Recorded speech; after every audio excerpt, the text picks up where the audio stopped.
Sir, अभी बोलिए। अभी ये चैप्टर का कितना परसेंट खत्म हुआ है? अभी 1% भी नहीं हुआ है चैप्टर। 1% भी नहीं? हाँ। अच्छा। पूरा लाइट एरिया और वेब ऑप्टिक्स खत्म करने में टाइम लगेगा। ओ। ये चैप्टर हाँ बड़ा है बाबू। इसीलिए तो हम पूछे कि आप बनाए क्वेश्चन कि नहीं बनाए, तो आप बनाए ही नहीं तो हम क्या करें। क्या? बना लेंगे सर, मिरर फॉर्मूला वाला क्वेश्चन सब अच्छा है, तुरंत बन जाएगा। अच्छा, तुरंत बन जाएगा। हाँ हाँ, टेंथ ओ। में भी वो था ना मिरर फॉर्मूला वाला। वो ठीक लग रहा हम्म, था क्वेश्चन। तो हम लोग पैरेलल प्लेट वाला जो डायग्राम था वो बना लिए थे, डायग्राम सब कुछ नाम वाम लिख ली थी। हाँ तो हम डायग्राम फिर से नहीं बना रहे हैं। हाँ सर। ऐसे करके था, ऐसे परपेंडिकुलर था। यही डिस्टेंस जो है वो लेटरल शिफ्टिंग कहलाएगा। सर, ये ठीक है। क्या कहते हैं, मिरर फॉर्मूला वाला जो क्वेश्चन सब था, टेंथ में भी हाँ तो वैसा ही क्वेश्चन सब था ना?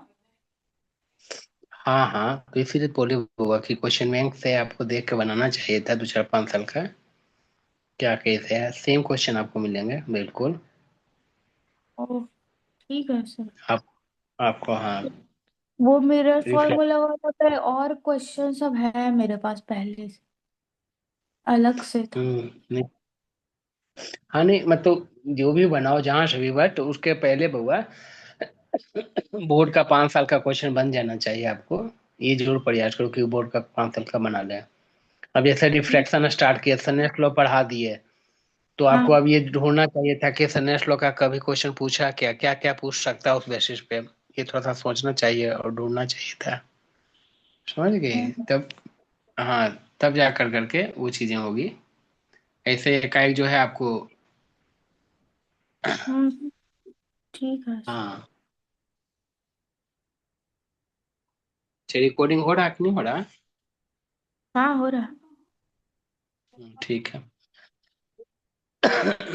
लिखो पहले इसके बारे में।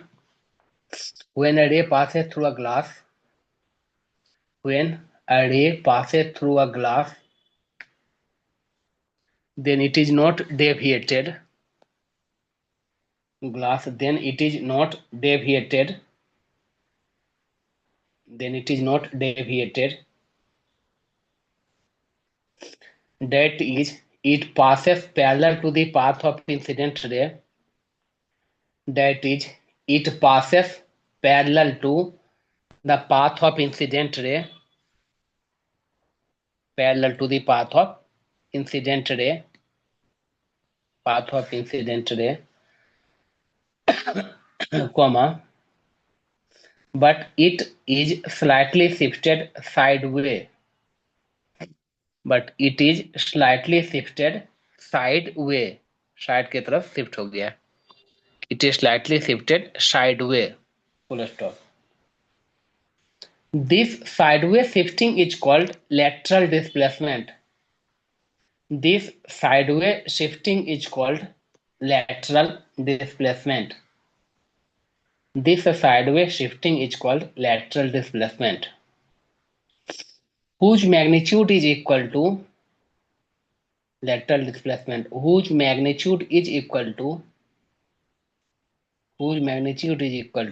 the perpendicular distance between whose magnitude is equal to the perpendicular distance the path of emergent ray between the path of emergent ray and the incident ray and the incident ray. तो figure में क्या है बउआ, जो perpendicular distance figure में, उसका नाम क्या दिया गया है? ये जो परपेंडिकुलर डिस्टेंस है उसका फिगर में क्या है नाम बउआ? Lateral displacement, B Q. तो फिगर, हाँ तो लिख देंगे that is B Q. That is B Q. B Q. हाँ। तो बुआ, पहले पहला सरफेस पे जाएंगे। पहला सरफेस में क्या है आपका? एयर है। और ग्लास है, ग्लास का रिफ्रैक्टिव इंडेक्स म्यू, ऐसे लिख दो म्यू। ठीक है, तो हाँ सर। हाँ तो लिखेंगे for refraction of first surface, for refraction of first surface, refraction of first surface. Figure देख के बताएगी क्या लिख पाएगी? तो मतलब किसके बेसिस पे लिखना? पहला सरफेस पे बुआ स्नेश लॉ के आधार पे स्नेश लॉ लिखना है, तो क्या लिखे आएगा? Sine sine I by sine R is equals equal to to, mu of glass by mu of air. क्या म्यू लिखेगी विथ आपका? sin I by sin r is equals to mu with respect to glass by mu with respect to air mu, into by mu हो गया simple, mu glass upon mu air एक होता है, तो mu हो गया simply. Mu क्या है? रिफ्रैक्टिव इंडेक्स ऑफ ग्लास है। म्यू क्या है? Refractive index of glass.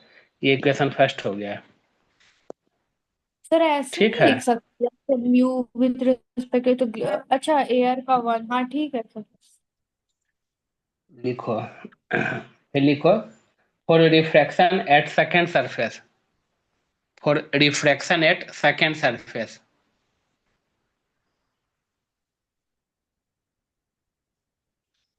कर गया, for refraction at second surface, second surface के लिए क्या लिखेगी? सेकेंड सरफेस के लिए म्यू वन बाय म्यू लिखेंगे। बोलो, पूरा बोलो। Sine I by sine R is equals to one by mu. तो एंगल कहाँ पे दिया हुआ है? सेकेंड सरफेस में एंगल क्या क्या दिया हुआ है? Sine I one by sine are one is equals to one by mu. यहाँ वाला एंगल क्या दिया है जो यहाँ से ऐसे रे आ रही है, और इस एंगल का नाम क्या दिए आर हैं? One r one. तो इंसिडेंट एंगल कौन सा हुआ? अच्छा हाँ ठीक है सर हाँ। Sine are one by sine I one is equals to one by mu. तो sine are one upon sine I one, वहाँ इंसिडेंट एंगल आर वन है और रिफ्लेक्टेड एंगल क्या है? आई वन है। दोनों बाहर वाला आई आई वन और दोनों अंदर वाला आर आर वन, है ना? हाँ ये सर। स्टैंडर्ड अप्रोच यही होता है बुआ, इसलिए हम लोग भी ऐसे ही करते हैं। वन अपॉन म्यू हो गया, हम्म। इसका रेसिप्रोकल कर दोगी तो sine I one upon sine are one equal to mu, equation second. हाँ सर। इक्वेशन लिखो from equation first and second, from equation first and second क्या हो जाएगा बउआ? Sine I one by sine are one is equal to sine I by r. Fine. Sine i तो upon sine are लिख दीजिए, हाँ।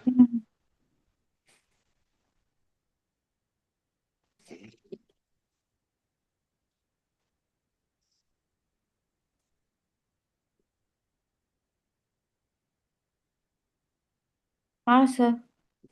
लिखा गया, तो इससे क्या कंक्लूजन निकाली अगर आपने लिखी कि sine are one upon sine I one equal to sine I upon sine R, यही लिखी ना? रिफ्रैक्ट। हाँ। तो इससे क्या रिफ कंक्लूजन निकला? साइन आर वन जो है साइन आई के इक्वल है। हम्म, ठीक। साइन, अच्छा नीचे वाला इक्वल लिखना चाहिए था। Sine I upon sine R equal to sine I one upon sine are one, यही लिखी ना? हाँ हाँ वही हम चेंज कर दिए हमको लगा हम ही गलत लिखे। नहीं नहीं, तो चूंकि रेसिप्रोकल हो गया था ना, वो ये स्टेप बिना रेसिप्रोकल वाला क्या हुआ था, तो यहाँ से क्या निकल रहा है? रिफ्रैक्शन ऑफ फर्स्ट सरफेस और refraction sine at R equal second to sine R surface. One, यहाँ से निकल आया साइन आर जो है साइन आर वन के इक्वल है, यानी आर जो है आर वन के इक्वल है, और साइन आई जो है साइन आई वन के इक्वल है, साइन आई जो है साइन आई वन के इक्वल है, तो आई जो है आई वन के इक्वल है। तो r equal to r one, i equal to i one, i और आई वन इक्वल हो गया, इसका मतलब क्या है? इमरजेंट रे जो है इंसिडेंट रे का पैरेलल हो गया। आई इक्वल टू आई वन, आई क्या था? इंसिडेंट एंगल था, और आई वन क्या है? ये इमरजेंट रे का क्या है? वो एंगल है। तो यहाँ लिख देंगे emergent ray is parallel to incident ray, emergent ray is parallel to incident ray, hence ray is not deviated, hence ray is not deviated, रे इज नॉट डेविएटेड। रे इज नॉट डेविएटेड। तो इस parallel plate या parallel plane glass slab में क्या खासियत आपको मिला? क्लास पैरेलल प्लेट और पैरेलल प्लेन से। हाँ सर, क्यों ये जो ग्लास स्लैब है उसका इंसिडेंट रे और इमर्जेंट रे पैरेलल होता है। मतलब क्या होता है, हम्म। क्या कहते हैं? हाँ पैरेलल। ठीक है। और हम्म। किसमें बोले खासियत, ग्लास स्लैब और? नहीं तो मतलब पैरेलल होता है तो क्या खासियत हो गया यहाँ पे, होना क्या चाहिए था, क्या नहीं हुआ और क्या हो गया? तो डेविएट करना चाहिए था, तो डेविएट नहीं हाँ, हुआ। ये बोलोगे कि भाई चूंकि रूल के हिसाब से जब लाइट एक मीडियम से दूसरे मीडियम में जाती है तो उसको डेविएट होना चाहिए था रिफ्रैक्शन फिनोमिना में। लेकिन अगर पैरेलल प्लेन ग्लास स्लैब है तो यहाँ पे क्या हुआ, डेविएशन के जगह पे क्या हो गया, पैरेलल ही रह गया। जो इंसिडेंट रे है और इमरजेंट रे दोनों पैरेलल हो गया। मतलब यहाँ पे लाइट मतलब सम शिफ्टिंग हुआ, यहाँ डेविएशन नहीं हुआ। प्रैक्टिकल के एग्जाम का ही बहुत इंपॉर्टेंट क्वेश्चन होता है हुआ। ठीक है। हाँ अब आप लोग का प्रैक्टिकल हो गया ना? नहीं हुआ है, अब एक बारी और लेगा। हम्म। तो लिखो अब lateral displacement B Q. Lateral displacement B Q, इसका वैल्यू निकालेंगे।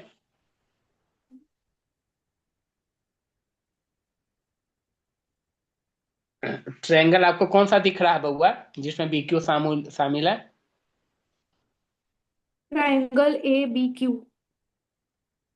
हाँ, ए बी क्यू चाहे A Q B, A Q है। हम्म। उसमें साइन लगाना है तो कौन सा एंगल मुझे मालूम है जो साइन थीटा के रूप में लिख सकते हैं? क्या बोले सर, कौन सा एंगल जो मालूम है उसको साइन थीटा के साइन ये डेल्टा। हाँ, यानी साइन आई माइनस आर बउआ। हाँ।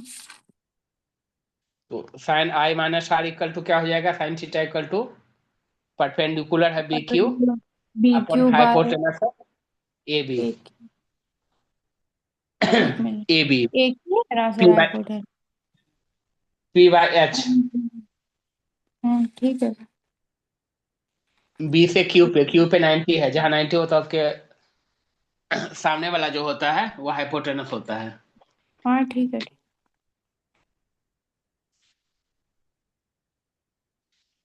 ठीक है। हाँ सर।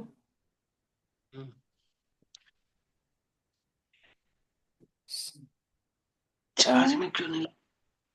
सर हाँ हाँ। सर 90 के सामने वाला हाइपोटेनस होता है तो एक क्यों होगा ना?